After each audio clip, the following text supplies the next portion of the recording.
And, this is a big deal. And so that's why you're hearing, oh, yeah, we'll invest $500 billion here and all that. They're going to move these pharmaceutical manufacturing facilities to the U.S. because this is their market.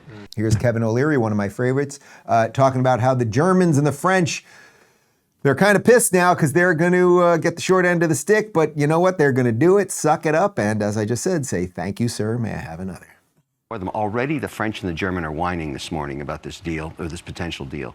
But the only reason they care is pharmaceuticals and automotive. We are so huge to them in those sectors, so huge, so massive, so important that they have to come to the table. And, this is a big deal. And so that's why you're hearing, oh, yeah, we'll invest $500 billion here and all that. They're going to move these pharmaceutical manufacturing facilities to the U.S. because this is their market. And so Trump's getting that win.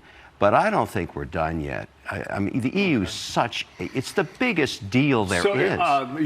You're making the case that the headwinds will come from the other EU partners against this deal? I'm saying the headwinds are in the details. Already they want protections against things like automotive in their direction. Oh, we don't sell many cars. Nobody's buying a Ford 150 truck in Switzerland or in France. You can't fit them on the street, let alone your driveway. So, but isn't this the problem with the EU fundamentally?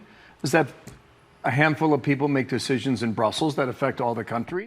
Well, yes, you're right about that, Bill Hemmer, and I think most Europeans are realizing that they should not have signed on board the giant EU project because you basically outsource control of your country to bureaucrats in Brussels. And of course, that's what Brexit was all about. And I think most European countries, in retrospect, if they could go back and had maintained more sovereignty over their countries and particularly their borders, I mean, that is largely what led to their open border project.